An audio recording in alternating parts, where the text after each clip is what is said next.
자, 여러분들, 우리가 은퇴설계 전문가 과정의 제2과목, 이 과목 중에서 제3장이 이제 부동산을 활용한 현금 흐름 확보 전략이라는 부분 같이 학습을 하도록 하겠습니다.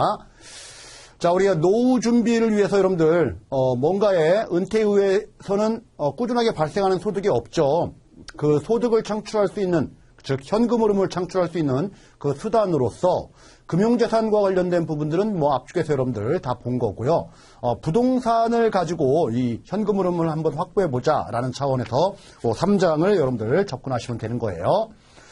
우리가 우리나라의 가계 자산 구성 비중을 보게 되면은, 우리가 부동산 포함 실물 자산이 차지하는 비중이 엄청나게 높죠. 75%, 76% 정도 됩니다.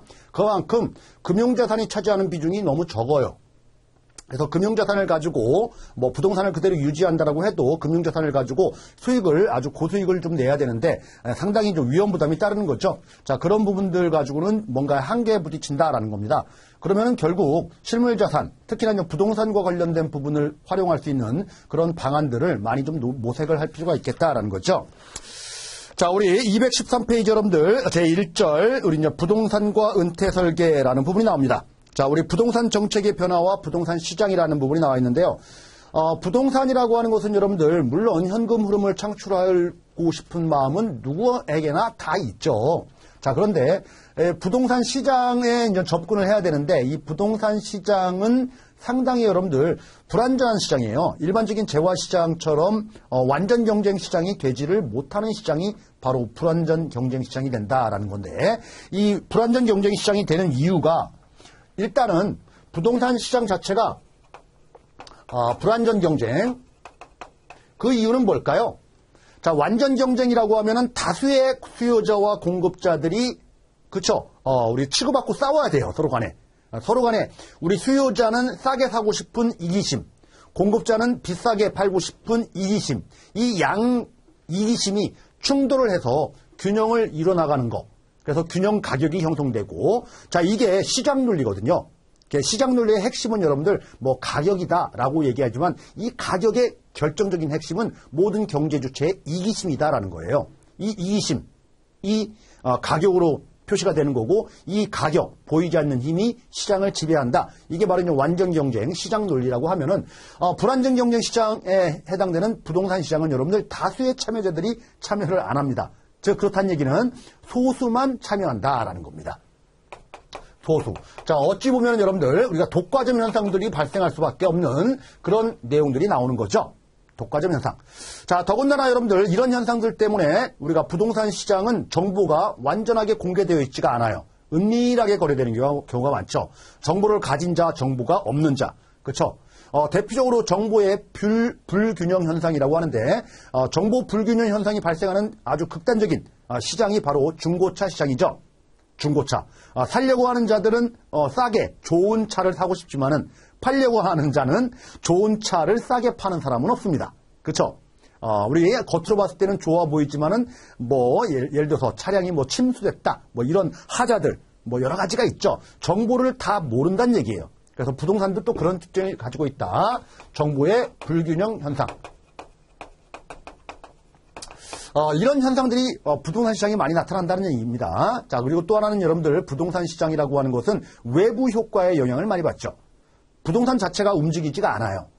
부동성. 그래서 부동산인 거잖아요. 움직이지 못하니까, 자, 거기 서 있어야 돼요. 이 땅은 그대로 있어야 됩니다. 그럼 주변에 좋은 시설이 들어서고 좋은 환경이 조성되면은 부동산 값은 오릅니다. 근데 주변에 나쁜 시설이 들어서고 그러면은 부동산 가격은 떨어져요. 이런 외부의 긍정적인 효과 또는 부정적인 효과, 이 모든 것들을 외부 효과라고 하는 거거든요. 외부 효과. 자, 외부 효과는 여러분들 외부 경제 효과가 있고요. 외부 불경제 효과가 있다. 자, 어쨌든 간에 경제건 불경제건 좋건 나쁘건 간에 외부 효과 때문에 부동산 시장은 완전체가 되지 못한다는 얘기예요. 완전 경쟁 시장이 되지 못한다. 자, 하나 집어넣었을 때 하나 나와야 되고요. 두 개 집어넣었을 때 두 개 나와야 되는 게 완전 경쟁인 거예요. 근데 두 개 집어넣는데 세 개가 나온다. 두 개 집어넣는데 뭐 하나가 나온다. 이거는 경제적인 긍정적인 효과뿐만 아니라 부정적인 효과, 이 모든 외부 경제 불경제는 다 불안정 경쟁 시장에 해당되는 겁니다. 자, 이렇게 시장 자체가 여러분들 불안정 경쟁 시장이다라는 거예요. 결과적으로. 그러다 보니 부동산을 가지고 내가 그렇죠? 시장에 참여했을 때 내가 뭐 잘 모를 수도 있고요. 그렇죠? 여러 가지 그런 현상들이 발생하다 보니까 불안하다는 얘기입니다. 이 부동산을 활용해서 현금 흐름 창출한다라는 게 쉬운 일만은 아니다라는 거죠. 쉬운 일만은 아니다. 자, 더군다나 부동산이라고 하는 것, 특히 토지와 관련된 부분들은 우리나라 같은 경우에는 우리가 국토, 그죠? 영토는 국가를 구성하는 3대 요소 중에 하나잖아요. 국민, 주권, 영토. 그죠? 그래서 어찌 보면 여러분들 토지라는 것은 공적 개념의 성격도 많이 가지고 있다라는 거예요. 시장에서 이렇게 불안정 경쟁하는 시장의 실패, 이걸 가지고 이제 시장 실패라고 하는 거예요. 시장 실패. 자, 이런 측면도 있지만은 공적 개념, 경제적인 개념뿐만 아니라 공적 개념도 존재하기 때문에 정부가 시장에 개입을 하는 거죠. 정부가 시장에 개입한다. 개입할 수 있는 근거가 바로 불안정 경쟁 시장 또는 공적 개념으로 정부는 부동산에 정책을 쓴다라는 겁니다. 부동산 정책. 여러분들 뭐 언론에서 많이들 보죠. 뭐 최근에도 여러분들 부동산 관련된 이슈들이 너무나 많이 생기다 보니까 여러 가지 특히나 이제 주택과 관련된 부분에서 그런 정책들이 많이들 나오고 이 정책들은 항상 여러분들 정책이 나오면 성공하나요? 실패하나요? 여러분들이 경험칙상 대부분 또 실패하죠. 그죠? 그래서 다양한 정책이 너무나 많아요. 이런 다양한 정책들을 쓸 수는 있지만은 결과적으로 이것도 또 실패하는 경향도 많다라는 거죠. 이걸 가지고 우리는 정부 실패다 이렇게 얘기합니다. 자, 그래서 부동산 시장 자체에는 여러분들 시장 논리뿐만 아니라 이 정책 논리까지도 여러 가지가 다수 포진되어 있기 때문에 이 시장을 보는 눈을 먼저 좀 알아야 된다라는 거예요. 그래야지만이 이 해당 부동산을 가지고 어떻게 해야지만이 내가 안정적인 노후 준비를 위한 현금 흐름을 창출할 수 있을지 뭐 이런 부분들을 고민하는 가장 기초가 되는 단계다라는 거죠. 그래서 부동산 실장의 우리가 실패 요인과 관련된 부분들은 뭐 여러 가지가 나오는데 여러분들 이런 부분들 관련돼서는 우리 교재에서 뭐 자세하게 다루고 있지는 않아요. 자, 우리 페이지 넘어갈게요. 그 다음부터 우리 정부의 이제 부동산 정책과 관련된 부분이 나와 있는데 214페이지 여러분들 노무현 정부와 이명박 정부의 부동산 정책의 비교라는 말이 나옵니다. 부동산 정책 쭉 볼 거예요. 뭐 시장이 실패된다, 불안정 경쟁 시장이다, 뭐 이런 것들은 여러분들 뭐 기본적으로 상식으로 좀 넘어가시면 되는 거고. 자, 그러면은 여러분들 과거 우리 교재는 여러분들 짧게만 소개를 하고 있는데 우리 정권들 움직이는 거 잠깐 볼게요. 우리가 이제 김영삼 정부가 있었죠. 과거 정부. 자, 우리 김영삼 정부가 지나고 나서 나온 게 이제 김대중 정부가 나왔죠. 김대중 정부.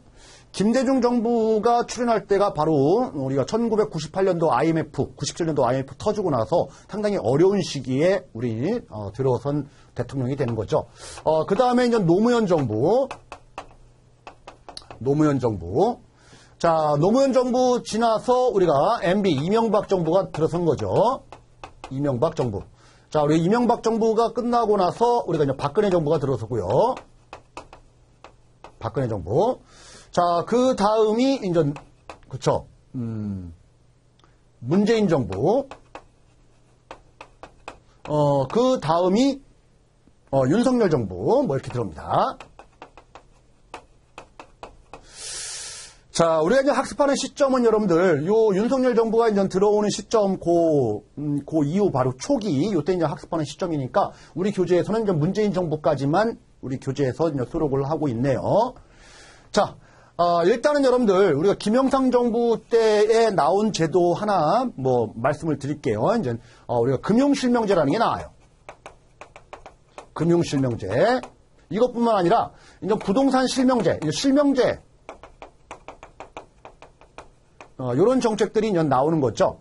양성화시키겠다는 얘기예요. 음성적으로 몰래 하는 것들. 예전엔 여러분들 통장 하나 가입을 한다라고 해도 이름, 실명은 아니고 뭐 호칭, 뭐 김계동 뭐 이런 식으로 해도 우리가 예금 그저 통장 가입이 다 가능했었어요. 근데 우리가 93년도 이후부터는 여러분들 우리가 실명제이기 때문에 가입이 안 돼요. 그건.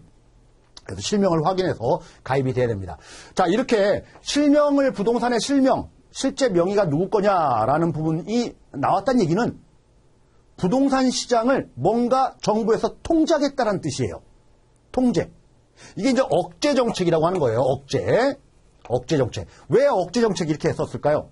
부동산을 가지고 우리 여러분들 88년도 올림픽 그 전 80년도, 70년도, 80년도 88 올림픽 막 이렇게 되면서 이 당시만 해도 그쵸?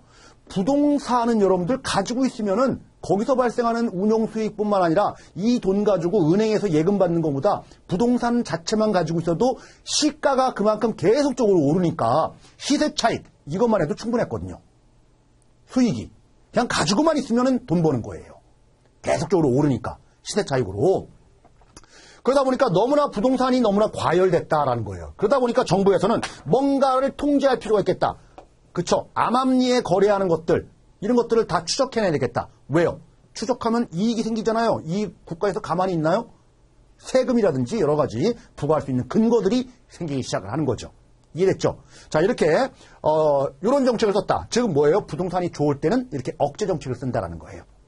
그런데 김대중 정부 들었으면서 여러분들 억제 정책과 맞물리고 우리나라의 90년대 그죠? 초반까지 80년대 90년대 각 기업들이 문어발 시력 확장 그렇죠? 여러 가지 기업의 무분별한 확장 현상들이 많이 발생하다 보니까 그리고 외국의 자본들을 많이 빌려다 쓰다 보니까 금융위기에 닥치게 되는 거죠.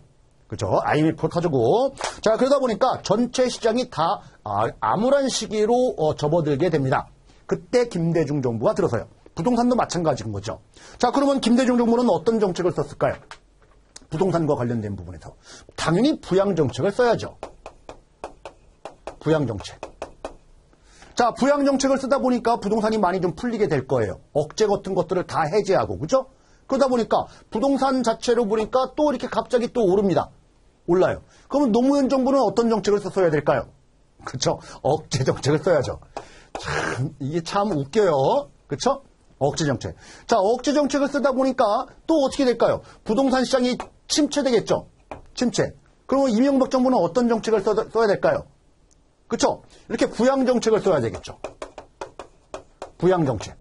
자, 우리 부양정책으로 부동산의 직접적인 부양정책을 처음 쓴 게 아니고, 이명박 정부는, 이명박 대통령, 그분은 뭐예요? 경제인이잖아요. 경제인이다 보니까, 4대강 사업. 4대강 사업. 이거 뭐 언론에 많이 이슈가 됐던 거죠. 자, 이런 정책을 쓰면서 이제 부동산은 천천히 뒤에 따르면서 부동산을 직접적으로 처음부터 건드리는 정책보다는 4대강 먼저 우리 터치하는 그런 정책들을 쓰다 보니까 부동산이 박근혜 정부 때까지 확 올랐을까요? 아니죠. 요만큼밖에 못 올랐어요. 그래서 이제 박근혜 정부가 이제 나오는 거예요. 박근혜 정부는 그러면 어떻게 했을까요? 아직까지도 부동산에 대해서는 전 정부의 정책을 그대로 유지하려는 그런 느낌은 계속 취하고 있었다라는 거죠. 물론 하반기 때는 억제 정책도 일부 쓰지만 자, 이제 텀이 이렇게 좀 변하고 있는 겁니다, 여러분들. 텀이 5년, 우리 대통령 임기가 5년이잖아요. 5년 주기로 부동산이 변한다는 얘기가 아니고 부동산 경기라고 하는 것은 15년, 20년, 30년 아주 긴 사이클을 걸치면서 장기간에 걸쳐서 움직이는 게 부동산 경기 변동인데 이상하게 우리나라는 여러분들 시장에만 남겨놓으면은 그런 경기 변동이 있을 건데 정부가 들어서면서부터 그쵸? 이렇게 정부의 정책이 개입되다 보니까 부동산 시장도 흔들리는 거예요, 이렇게. 요동치는 거죠. 요동친다. 자, 그리고 문재인 정부 들어서면서 너무나 오르고 내리고 하다 보니까 무조건 억제 정책을 강요하다 보니까 문제가 생긴 거예요. 이런 현상들이 계속적으로 반복된다는 거죠. 그래서 문재인 정부만큼은 모든 부동산 시장을 획일적으로 억제하는 게 아니고 선별적으로 지역적으로 골라서 그죠? 골라서 이렇게 억제하는 이런 정책을 쓰더라라는 거예요. 쓰더라. 그럼 이제 윤석열 정부는 어떻게 될까요? 자, 문제는 뭐냐면은 이 주택 가격 상승이라든지 뭐 이런 것들이 계속적으로 지금 오르는 상태 또는 보합상인 상태, 안정적으로 떨어지지 않는 상태라고 하면은 어떤 정책을 써야 될지 엄청나게 고민이 되는 그런 시점이 됐다라는 얘기죠. 자, 이게 바로 우리가 정권이 바뀌면서 부동산 정책과 관련된 부분의 큰 흐름이다. 그래서 여러분들 교재를 보시게 되니까 자, 우리 214페이지 노무현 정부와 이명박 정부의 부동산 정책 비교라고 돼 있는데 자, 동그라미 1번 규제 정책을 실시한 참여정부 기간 중 부동산 시장은 과열이다라는 거죠. 자, 과열이다라는 부분은 너무나 부동산 시장이 과열이다 보니까 어떻게 했다는 얘기죠? 억제, 규제 정책을 쓸 수밖에 없었다. 그런 말이에요. 자, 우리 2003년도 시작된 노무현 정부, 참여정부 시절에는 우리나라뿐만 아니라 전 세계적으로 저금리와 유동성 과잉에 따라 부동산 버블이 일어나면서 부동산의 거품이, 그래서 부동산 가격이 급등하는 시기였다. 너무나 부동산이 과열되다 보니까 억제하는 그런 정책을 쓸 수밖에 없었다라는 거죠. 그래서 여러분들, 이때 나왔던 게 바로 우리가 이제 종합부동산세, 뭐 이런 것들이에요. 종합부동산세. 과거에는 종부세라는 그런 개념이 없었어요. 그죠? 가지고 있으면은 우리가 세금 물리겠다라는 거죠. 재산세밖에 없었는데 종합부동산세라는 게 이제 신설되는 거고, 다주택자 같은 경우에는 양도소득세와 관련된 부분들, 양도소득세, 중과세율 적용. 일반적인 기본세율이 아니고요. 세율이 엄청나게 높아요. 이런 것들 막 적용합니다. 억제죠. 이런 정책들을 많이 좀 쓰기 시작을 한 게 바로 노무현 정부 시절이다라는 겁니다. 자, 그래서 여러분들 여러 가지 내용들이 많이 나와 있습니다. 많이 나와 있는데 이런 부분들 다 공부하는 거 의미가 없어요. 우리 시험하고는. 그렇죠? 이 정책들을 다 공부한다라는 게 의미가 없다는 겁니다. 어떤 흐름으로 움직이고 있다. 억제냐 아니면 풀어주는 거냐, 완화 정책이냐. 자, 이런 느낌을 시장의 움직임에 따라서, 그리고 전 정부의 그런 부동산 정책에 따른 시장이 어떻게 지금 출렁이고 있느냐, 이거에 따라서 정부가 억제할 것이다, 아니면은 규제할 것이다, 완화할 것이다. 뭐 이런 것들을 예측해 볼 수 있는 하나의 잣대는 된다. 이 정도 보시라는 얘기입니다.